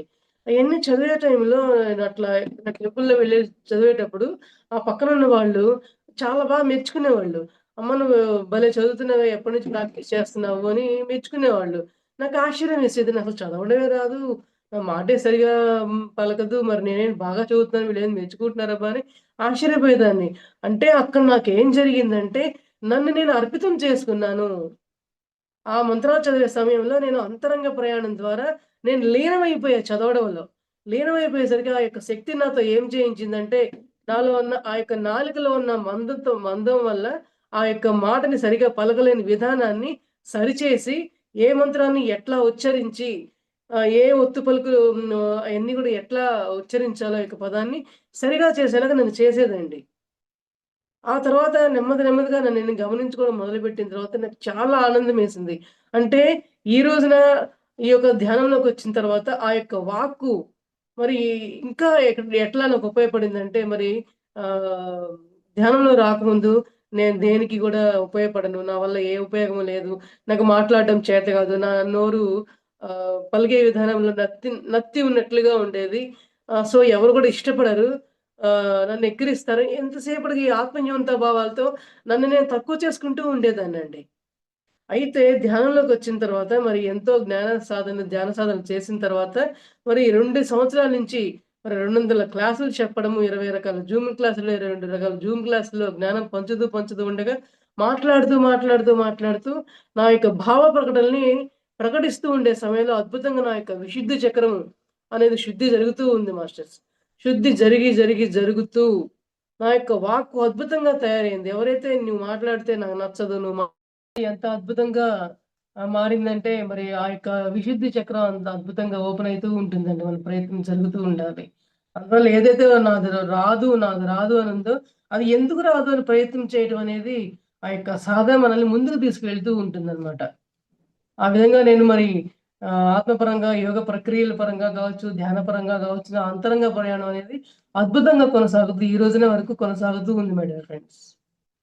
మరి మనకి స్టేజ్ ఫియర్ కూడా పోతుందండి. ఎందువల్లంటే చూడండి, మరి హ్మ్, ఈ ధ్యానంలోకొచ్చిన తర్వాత 2 సంవత్సరాల క్రితము నేను పేరవరంలో ఒక పిరమిడ్ ప్రోగ్రామ్‌లో ఒక నలుగురు 4000, 3000 ఉన్న ఒక స్టేజ్ మీద నా యొక్క అనుభవాలను 5 నిమిషాల నుంచి మాట్లాడడం జరిగిందండి. అప్పటికప్పుడే. అసలు ప్రిపరేషన్ కూడా అవ్వలేదు. ఒక మాస్టర్ గారు మాట్లాడండి మేడం మీ అనుభవాలు చెప్పండి. ఒక 5 మినిట్స్ టైమ్ ఉంది అని చెప్పని అనేసరికి నేను ఆశ్చర్యపోయానన్నమాట. ఒక్కొక్కళ్ళు ఆ టైంలో ఒక 5 మినిట్స్ నాకు అవకాశం ఇవ్వండి అని అడిగితే కొంతమంది కుదరని సందర్భాలు కూడా ఉన్నాయండి. కానీ నాకు అనుకోకుండా అవకాశం వచ్చేసరికి ఆ 5 నిమిషాల సమయాన్ని ఎంత అద్భుతంగా నేను వినియోగించుకున్నానంటే, ఆ విధంగా నాకు స్టేజ్ ఫియర్ కూడా పోయే అవకాశం అద్భుతమైన అవకాశం నాకు మరి పరమ గురువులు కలిగించారు. మరి చూడండి నా యొక్క వాక్‌శుద్ధి బాగుపడింది. విశుద్ధి చక్రం ఓపెన్ అయింది. నా నాలుక మందో నాలుక సరిగా ఏ ఒక్క పాదాల్ని గూడా పలుకలేని విధంగా ఉండే నేను ఈ రోజున ఎటువంటి వాటినైనా ఉచ్చరించగలుగుతూ, ఎట్లా ఉచ్చరించాలి అని చెప్పి తెలియచెప్పగలుగుతూ ఉండే స్థితికి నేను రాగలిగానంటే, నా యొక్క సాధన అనేది ఎంతో అద్భుతంగా నాకు తోడ్పడింది మాస్టర్స్. మరి అందరం గూడా గమనించుకుందాం. మరి మరి ఒక వైపుకే ఉండటం వల్ల శక్తి మనం శరీరం మన శరీరం అనేది గ్రహించుకుంటూ ఉంటుందనమాట. అందుకే శరీరం ఎదురుగా కాకుండా ఒక వైపుకు ఉండమంటారు. చూడండి గర్భగుడిలో మనం దండం పెట్టుకుంటూ ఉన్నప్పుడు ఇట్లా ఎదురుగా కాదు ఇట్లా పక్కకెళ్ళి ఇలా తల వంచి ఇలా నమస్కారం చేసుకుంటామండి. ఎందుకంటే ఆ యొక్క శక్తిని మనం రిసీవ్ చేసుకునేటప్పుడు ఒక్కొక్కళ్ళంట ఆ శక్తిని ఎక్కువగా పొంది ఆ సమయంలో ఎలా దాన్ని స్వీకరించాలో కూడా వాళ్ళకి అర్థం కాకుండా తికమక పడే స్థాయిలో ఉంటారంటండి. అంతటి ఎనర్జీస్ ఉంటాయి కాబట్టి. కానీ ఆ ఎనర్జీస్‌ని తీసుకునే ఆ యొక్క ప్రయత్నం అనేది ఎవరు గూడా గమనించుకోరు కాబట్టి వాళ్ళకెలా ఉంటుందో ఆ యొక్క ఉండదు మాస్టర్స్. అందుకే సైడ్ నుంచి ఇలా తీసుకోమంటారని అంటారు. కానీ మనం ఏం చేయగలమంటే, మనం ధ్యాన సాధనలో మనం ఏం చేయగలం ధ్యానం చేస్తూ ఉండడం వల్ల, ఆ యొక్క సాధన చేయటం వల్ల, మనం ఎటువంటి శక్తులనైనా సరే, ఎటువంటి సందర్భాలైనా సరే మనం ఎదుర్కోగలమనమాట. ఎదుర్కోగలిగి ఏమవుతుందంటే, మనం దేనికి గూడా ఇది నేను చేయలేను, ఇది ఇట్లాగే ఉండాలి, ఇది ఇట్లా కావాలి అని అనుకునే అవసరం మనకుండదు. అంటే ఎటువంటి శక్తినైనా సరే స్వీకరించి దాన్ని ఎలా మనం హ్యాండిల్ చేయాలనే ఒక జ్ఞానం మనకుంటుందనమాట. అందువల్ల ఆ యొక్క గర్భగుడిలో ఎంత శక్తి ఉంటుంది, ఆ శక్తిని మనం ఎలా స్వీకరించగలగాలి, స్వీకరించే శక్తి మనం పొందాలి అంటే, ఒక మానసిక స్థాయిలోనే కాదు, అంతరంగ స్థాయిలో కూడా నువ్వు అద్భుతంగా నువ్వు విస్తరించుకోవాలి. నిన్ను నువ్వు తెలియజేసుకునే ప్రయత్నం నువ్వు చేయాలి అని చెప్తారు మాస్టర్స్. ఓకే. మరి అభిషేకం గురించి మనం తెలుసుకుందాం. అభిషేకాలు ఎందుకు చేస్తారు? మరి విగ్రహాలు పంచలోహాలతో తయారవుతూ ఉంటాయి కదా మాస్టర్స్. మరి వాటిని పాలు, తేనె వంటి వాటితో అభిషేకించినప్పుడు తరంగాలతో గుణాన్ని పెంపొందించుకుంటూ ఉంటాయన్నమాట. కానీ నాకు చాలా సార్లు అనిపిస్తది మాస్టర్ టెంపుల్స్‌కి వెళ్ళినప్పుడు మరి ఆ లోహాలను అద్భుతంగా సంప్రోక్షణ చేస్తూ ఉంటారు. చక్కగా అభిషేకాలు చేస్తూ ఉంటారు. అవి మళ్ళీ కడగటం వల్ల ఆ తూముల ద్వారా అవి అన్నీ బయటికి వెళ్ళేటప్పుడు నాకు చాలా బాధేస్తా ఉండేదన్నమాట. అయ్యో! మరి అయన్నీ గనుక పడితే ఒక పెద్ద పెద్ద గంగాళాలే తయారవుతాయి. మరి అవన్నీ ఎలా ఉపయోగిస్తారనేది తెలీదు. కానీ ఆ యొక్క లోహం స్వీకరించేటప్పుడు ఆ యొక్క లోహాల్లో వచ్చే ఆ యొక్క తరంగాలు మనం ఆ యొక్క శక్తిని మనం స్వీకరించగలుగుతాము. ఇప్పుడంటే మనం చేసే ప్రతి యోగ ప్రక్రియ క్రతువులో కూడా శక్తి ఉంటుంది కానీ, మనం స్వీకరిస్తున్నామా లేదా అనే విషయం మనం గమనించుకోవాలి అని చెప్పే ప్రయత్నమేనండి ఇదంతా. అందువల్ల ఏంటంటే మనం ధ్యానంలోకొచ్చిన తర్వాత ఏమవుతుందంటే, పూజా విధానంలో ధ్యానం కూడా ఉంది మాస్టర్స్. అది గమనించుకోవాలని చెప్పి నేను చెప్పే ప్రయత్నమే ఇదంతా కూడా. ఆ యొక్క పూజా విధానంలో ఉండే ధ్యానాన్ని కూడా ఎవరైతే గమనించి ధ్యాన సాధనలు చేస్తారో, ప్రతి విషయాన్ని కూడా మనం 100కి 100% మనం చేయగలము. ఇప్పుడు అంతకుముందు గుడికెళ్ళినప్పుడు మనం ఒక దేవాలయానికి వెళ్ళినప్పుడు మనం మన యొక్క మానసిక భావాలకి ఒక ధ్యాని ఒక దేవాలయానికి వెళ్ళినప్పుడు అక్కడ వాళ్ళు ధ్యానించే విధానానికి కానీ చాలా అంటే చాలా తేడా ఉంటుందండి. చాలా పరివర్తన ఉంటుంది. అది సాధన చేసిన వారికి అది అనుభూతిలోకొస్తుంది మాస్టర్స్. అందువల్ల ఏంటంటే మనం ప్రతి ఒక్కళ్ళం పూజా విధానాలు ఉన్నా కూడా, యోగ ప్రక్రియలో ఉన్నా కూడా, అందులో ఉన్న శక్తిని మనం స్వీకరించగలుగుతున్నామా 100కి 100%. ప్రతి విషయంలో ఉన్న యొక్క శక్తిని మనం గమనిస్తున్నామా లేదా అనే విషయాన్ని మనం తెలుసుకునే ప్రయత్నం చేద్దాం మై డియర్ ఫ్రెండ్స్. అందువల్ల ఇంకొక పాయింట్ ఏంటంటే మరి హారతి. మరి హారతి ఇచ్చేటప్పుడు మరి పచ్చకర్పూరం యొక్క దాంట్లో ఔషధ గుణాలు చాలా ఉంటాయన్నమాట. హారతి తీసుకునేటప్పుడు వెచ్చదనానికి కంటికి తగిలేలా చేస్తూ ఉంటాము. మరి ఈ ఆయుర్వేద పరిభాషలో స్వేద కర్మ అంటారంటండి దీన్ని. అంటే ఊరికే గాల్లో హారతి తీసుకుంటే చాలదు. ఇప్పుడు మనం చూడండి ఇట్లా హారతి ఇచ్చినప్పుడు ఇట్లా చూపిస్తున్నప్పుడు అందరూ ఇట్లా ఇట్లా అంటామనమాట. ఊరికే ఫార్మాలిటీగా. అసలు దాని వెనకాల రీజన్ ఏంటంటే ఆ హారతి అద్దినప్పుడు ఆ వెచ్చదనం మనకి కళ్ళకి తగలాలంటండి. ఆ వెచ్చదనం మన కళ్ళకి తగిలినప్పుడు మన కంట్లలో ఉన్న యొక్క బాక్టీరియా ఏదైనా ఉంది అంటే అది నిర్మూలించబడుతుంది. ఆ యొక్క ప్రక్రియ తర్వాత తీర్థం పుచ్చుకున్న తర్వాత ఏమవుతుందో ఆ యొక్క పచ్చకర్పూరం వల్ల ఆయుర్వేదంలో ఉన్న గుణాలని మన శరీరంలోకి ప్రవేశిస్తూ ఉండటం జరుగుతుంది. అందుకోసం తీర్థం తీసుకోమంటారన్నమాట. అంటే మనం దేవాలయానికి వెళ్ళినప్పుడు ఆధ్యాత్మికంగాను, ఆరోగ్యంగాను, అంతరంగ పరంగాను మనం ఎదగటానికి రకరకాలైన ప్రక్రియలు ఉన్నాయి. అన్నీ కూడా ఆలోచించుకునే ప్రయత్నం మనం చేయాలని చెప్పి చెప్తూ ఉన్నామండి. ఎందుకంటే మరి ఇప్పుడు రోజుల్లో ఆహ్, ఆహ్, అంతరంగంలో ఉన్న భక్తికి ఏ రోజైనా ఒకటే మాస్టర్స్. మరి ఆ యొక్క భక్తికి ప్రతిరోజు ఇప్పుడు ఈ ఔషధ గుణాలు ఏవైతే మనం ఉన్నాయి అనుకుంటున్నామో, మరి హారతి యొక్క గొప్పదనం ఉంది అని చెప్పుకుంటున్నామో, ప్రదక్షిణలు ఉన్నాయి అని చెప్పి ఏదైతే చెప్పుకుంటున్నామో, నిరంతరం మన గర్భగుడిలో నుంచొని ఇట్లా దండం పెట్టుకుంటే చేసే ప్రయత్నం గురించి చెప్పుకుంటున్నామో, ఇవన్నీ కూడా నిరంతర సాధనలో యోగ ప్రక్రియలో ఉన్న యొక్క భాగాల్లోని యొక్క అంతర్భాగాలు తెలుసుకునే ప్రయత్నం చేస్తే అద్భుతంగా అంతరంగ ప్రయాణం జరుగుతుందండి. కానీ ఎప్పుడో ఒకసారి పండగకోసారో, పబ్బానికొకసారో వెళ్తూ ఆ రోజున మన యొక్క పూజ విధానాలు చేసేసుకున్నాం. అందరితో పాటు మనం వెళ్ళాం. మనం చేసుకొని వచ్చామనే భావనలు కాకుండా, మరి ప్రతిరోజు ఆ యొక్క నిష్కామ యోగ ప్రక్రియ ద్వారా మనం దాన్ని శక్తి పొందుతున్నాం అన్న భావనతో ఎందరం చేస్తున్నాము. ఆ యొక్క అందులో నిష్కామ యోగ ప్రక్రియ ఉన్నదనే విషయం ఎందరు తెలుసుకుంటున్నారు. మరి ఆ దేవాలయానికి వెళ్ళినప్పుడు ప్రతి ప్రక్రియలోనూ ఉన్న అంశాన్ని ఎవరు స్వీకరించగలుగుతున్నారు అనేదే ఇక్కడ ప్రత్యక్షమైన విశేషం మాస్టర్స్. అందువల్ల ఏంటంటే ఆరోగ్యాన్ని, ఆనందాన్ని, అంతరంగాన్ని అద్భుతంగా సేకరించే ప్రయత్నం జరుగుతుంది అంటే, మనం ప్రతి ఒక్కళ్ళం కూడా ప్రయత్నం చేయాలి అని తెలియపరుస్తున్నారు. అందువల్ల ఏంటంటే మాస్టర్స్ మరి మడి గురించి చెప్తున్నాం. మడికి చాలా మంది పూజ చేసేటప్పుడు మడి కట్టుకున్నాం. మడి ఎవరిని ముట్టుకోవద్దు, పట్టుకోవద్దు. అది అట్లా దూరంగా ఉండు అట్లా అంటారు కదా మన పెద్దవాళ్ళు. మరి ఆ విషయం తెలియనప్పుడు వాళ్ళేమనుకుంటారంటే పక్కన వాళ్ళందరూ "ఏంటమ్మా తడి, మడి ఓ గొడవ విసిగిస్తావు. ముట్టుకోవద్దంట, పట్టుకోవద్దంట" అని చెప్పి అంటాం కదా! సో, దాని యొక్క రహస్యం ఏంటంటే తడి బట్టల్లో ఆక్సిజన్‌ని తీసుకునే యొక్క ప్రకంపనలు ఉంటాయంటండి. అప్పుడేంటంటే వేరే వాళ్ళు ముట్టుకున్నప్పుడు ఏమైతుందంటే, వాళ్ళు మరి శారీరకంగా శుభ్రంగా లేకపోవడం వల్ల కావచ్చు, మరి అంతరంగంగా సరియైన ఆలోచనతో లేకపోవడం కావచ్చు, వాళ్ళలో నెగెటివ్ వైబ్రేషన్స్ ఉంటాయన్నమాట. ఆ యొక్క నెగెటివ్ వైబ్రేషన్స్ ఉండటం వల్ల వాళ్ళు పట్టుకుంటే, ఆ వైబ్రేషన్ వీళ్ళకెక్కడ మరి తాకుతుందో అనే ఒక మనోభావన వల్ల ఆళ్ళు ముట్టుకోనివ్వరనమాట. అది ముట్టుకోనీయకపోవడానికి అర్థం అది. వీళ్ళ దగ్గర ఆక్సిజన్‌ను పాజిటివ్ వైబ్రేషన్స్ తడిబట్టల ద్వారా వాళ్ళు స్వీకరిస్తారు గాబట్టి, మరి అవతల వాళ్ళ దగ్గర నెగెటివ్స్ ఉంటాయి గాబట్టి, వాళ్ళు ఆ నెగెటివ్‌ని తాగకుండా ఉండే ప్రయత్నం కోసమే ఆ విధంగా జరుగుతుంది. అంతేకాని అదేమవుతుందంటే ఆహ్, చాలా మందికి ఎట్లా ఉంటుంది మడిబట్టలంటే పూజ చేసేటప్పుడు సంప్రదాయంగా తడి బట్టలు కట్టుకొని పద్ధతిగా పూజ చేయాలనే దాని మీదే మాక్సిమం ఉంటుందనే నాకనిపించిందండి. తెలిసిన వాళ్ళు ఉంటారు, తెలియని వాళ్ళు ఉంటారనుకోండి. కానీ తెలుసుకుందాము. అందరికి తెలియచెప్పాలనే తపనే నాది మాస్టర్స్. మరి ఆ యొక్క పూ పూజ చేసే ఆ యొక్క యోగ ప్రక్రియలో మనం వెళ్ళబోయే సమయంలో మనం శారీరకంగాను, మానసికంగాను పరిశుభ్రమైన స్థితిలో వెళ్లి ఆ యొక్క భగవంతుడి ముందు మనం కూర్చొని ప్రక్రియలు మొదలుపెట్టుకుంటూ ఉంటాం కాబట్టి, అవన్నీ గూడా పాజిటివ్ వైబ్రేషన్స్‌తో కూడుకున్నవే.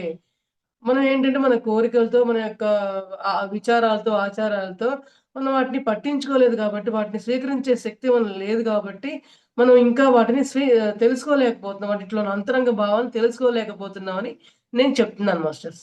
అందరం గూడా ప్రయత్నిద్దాము. ఇప్పుడు చూడండి. ఈ ధ్యాన మహాచక్రాలు జరుగుతాయి. ఎన్నో ధ్యానం ప్రోగ్రామ్స్ జరుగుతూ ఉంటాయి. ఎన్నో ధ్యాన సంస్థలు, ఆధ్యాత్మిక సంస్థలు ధ్యానం ప్రోగ్రామ్స్ జరుగుతూ ఉంటాయి. కానీ మళ్ళీ ఇక్కడ ప్రాపంచికంగా గూడా మరి యజ్ఞాలు, యాగాలు, కుంకుమ పూజలంటూ మరి సామూహికంగా చేసే చాలా చాలా ప్రోగ్రామ్స్ మరి ప్రాపంచికంగా పూజా విధానాలు కూడా ఉంటాయి మాస్టర్స్. ఎన్నో ఉంటాయి సామూహికంగా. కానీ తేడా ఏంటంటే, ఇక్కడ సామూహికంగా కూర్చున్నప్పుడు ఏంటంటే, వాళ్ళ యొక్క కష్టాలను దూరం చేయాలి అని భగవంతుడిని వేడుకునే అంతరంగమే ఎక్కువ శాతం 90% ఉంటుంది మాస్టర్స్. ఏ 10% వాళ్ళ యొక్క కష్టాల్ని కావచ్చు, వాళ్ళ యొక్క మనసు స్థాయిలో కావచ్చు అక్కడ లేకుండా కేవలం భగవంతుడిని మాత్రమే అంతరంగంలో భావించుకునే ఆ యొక్క సుగుణం కలవారు అతి కొద్ది మాత్రమే ఉంటున్నారు. మరి ఇక్కడ ధ్యాన సాధనలో ఉండే ఈ యొక్క సామూహిక ధ్యానంలో ఏమవుతుందంటే కోరికలు ఉండవు మాస్టర్స్. అంటే నా కష్టం తీర్చను, నేను ఇంకోవైపు చేయను, మా అమ్మాయిల పెళ్ళిళ్ళను, పిల్లలకు ఉద్యోగాలను ఇటువంటి కోరికలతో ధ్యానం చేయరండి. ఎందుకంటే ధ్యానం చేస్తూ, చేస్తూ ఉన్న సమయంలో ఏంటంటే, మన యొక్క జీవిత లక్ష్యం ఏంటి? మన యొక్క జీవిత ప్రయాణం ఏంటి? ఈ కష్టాలు, నష్టాలన్నీ కూడా మనకెందుకొచ్చాయి? మరి మన గత జన్మల్లో ఎవరిని ఏ ఇబ్బందులు పెట్టామో అవన్నీ కూడా మనం కూడా అనుభవించడం ద్వారా ఆ యొక్క కష్ట నష్టాలు తెలుసుకోవాలి కదా మాస్టర్స్. ఆ యొక్క తెలుసుకునే ఉద్దేశంలో మనం ఎన్ని కూడా అనుభవిస్తున్నాము అనే యొక్క జ్ఞానం ఉండటం వల్ల మనం ధ్యానంలో కూర్చున్నప్పుడు అంతరంగ భావంతో కనెక్ట్ అయ్యి, విశ్వానికి కనెక్ట్ అయ్యి మౌనంగా కూర్చుంటాము. అప్పుడు శక్తి మనకి ఏం చేయాలో, మనలో ఎటువంటి జ్ఞానాన్ని పెంపొందించాలో, మనకి అటువంటి జ్ఞానాన్ని మనం పెంపొందించుకుంటూ ఉంటాం. అందువల్ల ఇక్కడ సామూహిక ధ్యానాలు మనల్ని ఇట్లా అంతరంగం వైపు ప్రయాణం చేస్తూ ఉంటాయి. అట్లా మనం సామూహికంగా చేసే ఆ యొక్క పూజా విధానాల్లో ఆ వైబ్రేషన్స్ అన్నీ కూడా అద్భుతంగా చాలా బావుంటాయి. కానీ, ఆ వైబ్రేషన్స్‌ని తీసుకోవాలి అనే నాలెడ్జ్, ఆ యొక్క జ్ఞానం ఎంతమందిలో ఉంది? అటువంటి విధంగా మనం స్వీకరిస్తున్నామా లేదా అనే విషయాన్ని తెలుసుకోవాలని చెప్పే ప్రయత్నమే నాది మాస్టర్స్. అక్కడ అటువంటి సామూహికమైన పూజా విధానాలు వెళ్ళినప్పుడు, ఇక్కడ అమ్మవారి శక్తి ఎంతో అద్భుతంగా ఉంది. దానివల్ల నేను నా అంతరంగంలో ఎంతో అద్భుతంగా నేను ఎదుగుతూ ఉన్నాను. నా కష్ట నష్టాలకి నేను ఓర్చుకొని నేను ఎంతో అంతరంగం వైపు ప్రయాణం చేస్తున్నాను అని వాళ్ళని వాళ్ళే తెలుసుకునే ప్రయత్నం చేసే విధంగా ఎదగడానికి అవన్నీ ప్రయత్నాలు కూడా. మరిప్పుడు నిన్నే శివరాత్రి జరిగింది మాస్టర్స్. శివరాత్రి పండగ జరిగింది. మరి శివుడిలాగానే మనం అందరం కూడా ధ్యానం చేశాం. నిన్న శివరాత్రి పండుగ యొక్క మహత్యం ఏంటంటే మాస్టర్స్, గత కొన్నేళ్లుగా శివరాత్రి పండగ సందర్భంగా ఏదైతే శక్తి వస్తుందో, ఆ శక్తి మొత్తం ఎంతైతే ఉందో అంతకి పదింతల శక్తి అంటే లక్షల రెట్ల శక్తి ఈ యొక్క నిన్న శివరాత్రి మహా పర్వదినంలో ఉందంట మాస్టర్స్. ఉందని తెలిసింది నాకు. అంటే అది గూడా ఎటువంటి సమయంలో అంటే రాత్రి పూట 11:45 నుంచి 12:45 నిమిషాల వరకు ఆహ్, భూమి అంతా గూడా అద్భుతంగా సస్యశ్యామలంగా వాళ్ళ యొక్క మనోభావాల్ని కావచ్చు, వాళ్ళ యొక్క జన్మ కర్మల్ని గాని నిర్మూలించి ప్రక్షాళన చేసి, వాళ్ళని అద్భుతమైన మంచి మార్గాల్లో ప్రయాణించేలాగా ఆ వైబ్రేషన్స్ విపరీతంగా ఉన్నాయంటండి. అందువల్ల ఏంటంటే, ఆ యొక్క ధ్యానంలో మనం కూర్చున్నప్పుడు, మరి శివుడు గూడా ఆయన ధ్యానం ఎందుకు చేస్తున్నాడంటే, ఆయనకు కూడా తెలుసుకునేది ఉంది. ఈ బ్రహ్మాండం అంతమైపోయే వరకు శక్తి ఏదైతే ఉందో, ఆయన ఆ శక్తిని కూడా స్వీకరిస్తూనే ఉంటాడు. అందువల్లేంటంటే, మనం గూడా ఆ పరమశివుడి యొక్క బాటలోనే అందరం ప్రయాణిస్తూ, మరి ఆయనలాగే ధ్యాన సాధనలు చేస్తూ, మన పూజా విధానంలోనే శివుడే మనకి ఎంతో ఎగ్జాంపుల్‌గా నిలిచారండి. ధ్యానం చేయండి అని.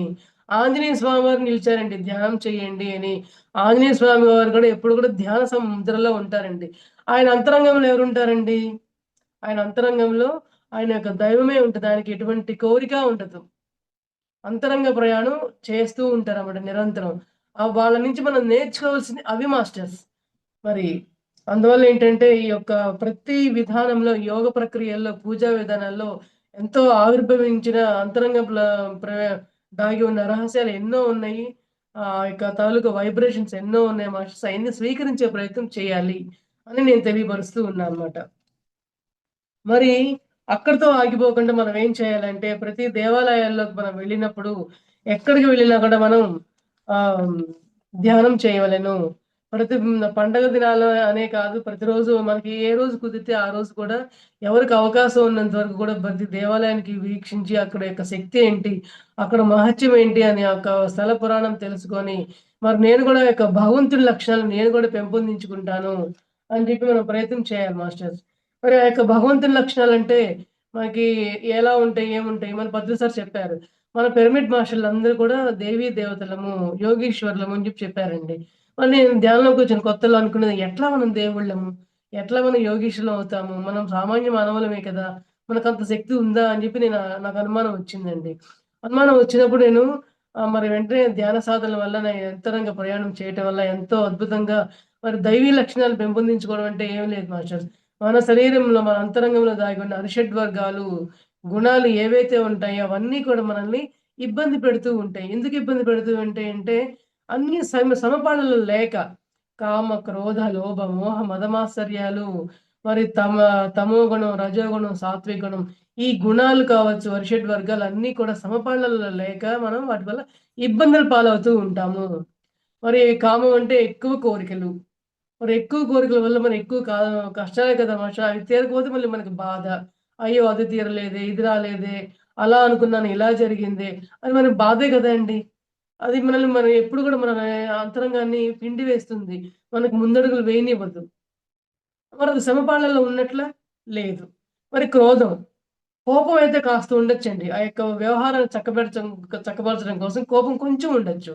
కానీ కోపం కొంచెమే ఉంటుంది. ఆ క్రోధం వరకు మార్చుకొని వెళ్తున్నామండి. ఎవరైనా మనల్ని ఏమన్నా అంటే వాళ్ళ మీద కోపం ఉండొచ్చు. కానీ అది క్రోధంగా మారి ఏమవుతుందంటే వీళ్ళు నన్ను ఇట్లా అవమానపరుస్తారా? వీళ్ళు నన్ను ఇంత మాట అంటారా? వీళ్ళ సంగతి నేను చూస్తా. నాకు అవకాశం నాకు కూడా రాకపోదా వీళ్ళని టిట్ ఫర్ టాట్ లాగా ఈళ్ళ మీదగా ఏదో డైలాగులేయటము. వాళ్ళని కూడా మాటలతో ఏదో ఒకటి డైలాగులేసి వాళ్ళ యొక్క మనసుని తృప్తిపరుచుకోవటం. ఇలాంటియన్నీ జరుగుతూ ఉంటాయండి. మరి వాటి వల్ల ఎప్పుడు నిరంతరం మన హృదయాల్లో అలజడే కదా మాస్టర్స్. ఇవన్నీ నేను పొందానండి. ఇయన్నీ నేను పొందాను కాబట్టే, ఆ విషయాలు తెలుసుకున్నాను కాబట్టే, ధ్యానం యొక్క గొప్పతనం తెలుసుకున్నాను కాబట్టే, ఈ యొక్క రజోగుణాల్ని, మన తమో గుణాల్ని, అరిషడ్ వర్గాల్ని నేను బ్యాలెన్స్ చేస్తూ ఉండే క్రమంలో, ఈ ధ్యాన సమయంలో అన్నిటిని గురించి పూర్తిగా అనుభవాన్ని తెచ్చుకున్నాను కాబట్టే, ఇలా మారదాం మనము. మరి లోభగుణము, ధనం ఉండాలి. మరి కొంతమంది ఎవరికీ పిల్లికి బిచ్చం కూడా పెట్టనా అంటూ ఉంటారు గదండీ! మరి ప్రతి రూపాయి నాకే కావాలి. ఒకవేళ పొరపాటున దానం చేశారే అనుకుందాం. 100 మందికి చెప్పాలి. నేను చేశా, నేనిచ్చా, నేను చేశా, నేనిచ్చా అంటూ. కానీ ఏమన్నా ఉపయోగం ఉంటదా మాస్టర్స్? ఏమీ ఉండదు. ఎందుకంటే అంటారు మనం దానం చేసేది కుడి చేతికి తెలియకుండా ఎడమ చేతికి తెలియకుండా కుడి చేతితో దానం చేయాలి అంటారండి. గుప్త దానం. అంటే మనం దానం చాలా మంది బోర్డులు రాయించుకుంటారు కదా మాస్టర్స్. ఓకే. ఎందుకంటే అటువంటి స్థాయిల్లో ఉన్నప్పుడు మనం అయ్యే కోరుకుంటది మన అంతరంగం అనేది. మనం ఏం చేసినా కూడా అందరికి తెలియాలి. ఓకే. తెలియడం మంచిదేనండి. ఇక్కడ ఒక పాయింట్ ఉంది మాస్టర్ గమనించండి. తెలియడం మంచిదే.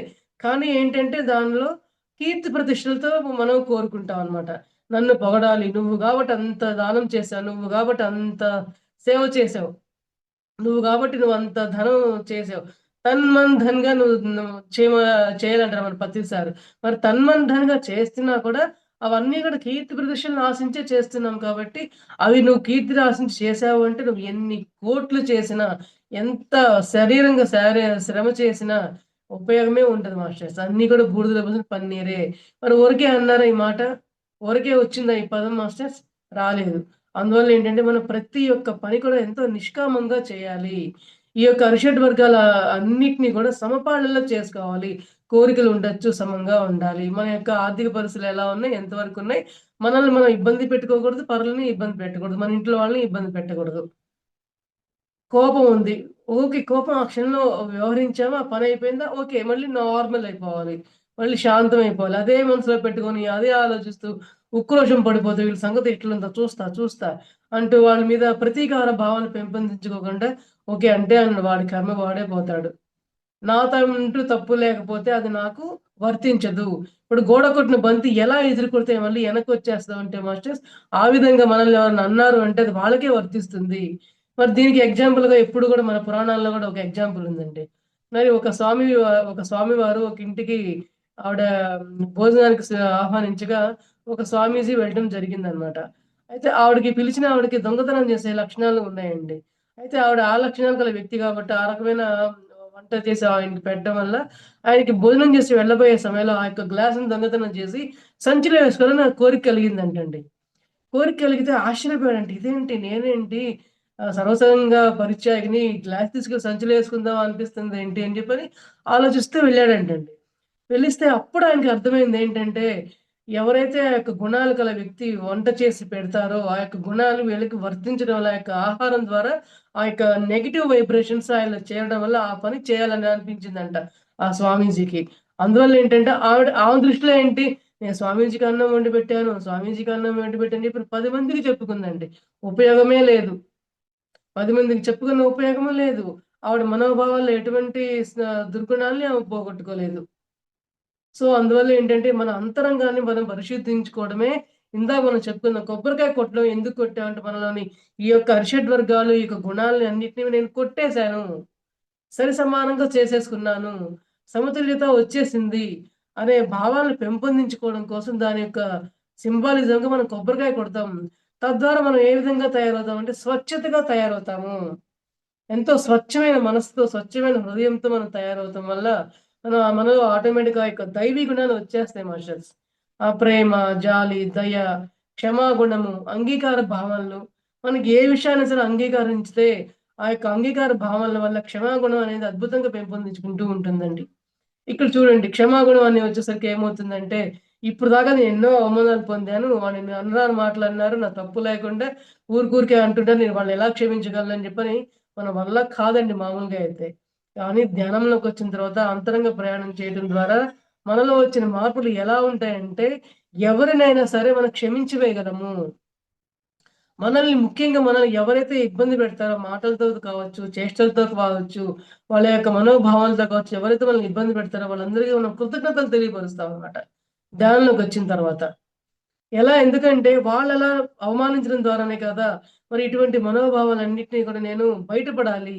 నేను వీటన్నిటిని తట్టుకోగలగాలి. నాకొచ్చిన ప్రతి పరిస్థితిని కూడా నేను వెంటనే బాధకి గురి కాకుండా, క్షోభకు గురి కాకుండా నేను బయటపడగలగాలనే ఆలోచన రావడం అనేది మనకు ధ్యానంలో జరుగుతూ ఉంటుంది మాస్టర్స్. ఇక్కడ ఒక చిన్న ఎగ్జాంపుల్ చెప్తానండి. మరి మనకి స్కూల్‌లో పిల్లలకి టీచర్‌లు ఏం చేస్తారంటే ముందుకే పలానా ఎగ్జామ్ హాఫ్ ఇయర్లీ రాబోతుంది. ఇది సిలబస్ అని చెప్పంటూ పరీక్ష పెట్టి తర్వాత వాళ్ళకి మార్కులేస్తారండి. అవునండి. కానీ మనకి భూమండలం మీద మనందరికీ పరీక్షలు ఎట్లా వస్తాయంటే ముందు అనుకోని సంఘటన హఠాత్తుగా ఇచ్చేస్తారండి. హఠాత్తుగా ఇచ్చేసి దాని ద్వారా పాఠాలు తర్వాత నేర్చుకుంటాం అన్నమాట మనం. పాఠాలు నేర్చుకున్నాక అనుభవాలు రావటం కాదు. అనుభవాలు ముందే ఇచ్చేసి, ఆ తర్వాత అనుభవాల ద్వారా పాఠం మనం ఏమి నేర్చుకున్నాము. చాలామంది అంటారండి. అబ్బో! వీళ్ళతోనే ఎన్నో పడున్నాలే, ఎన్నో తెలుసుకున్నాలే, నాకంటే ఎక్కువ ఎవరు అనుభవించి ఉంటారు కష్టాలు అని అంటాం. కానీ ఆ కష్టాలు అనుభవించిన తర్వాత మనం తెలుసుకునే పాఠాలే మనల్ని ముందుకు నడిపించాలి. మనల్ని ఆ యొక్క తెలుసుకునే పాఠాలు ముందుకు నడిపించే విధంగా ఉండాలే కానీ, మనల్ని దిగజార్చే ప్రయత్నంగా ఉండకూడదు. తద్వారా మనం పొందే గుణం ఏంటయ్యా అంటే, క్షమాగుణము, అంగీకార భావాలను మనం పెంపొందించుకుంటూ ఉంటాము. తద్వారా మనం దైవీ లక్షణాల్ని మనం పెంపొందించుకుంటూ ఉండగలం మాస్టర్స్.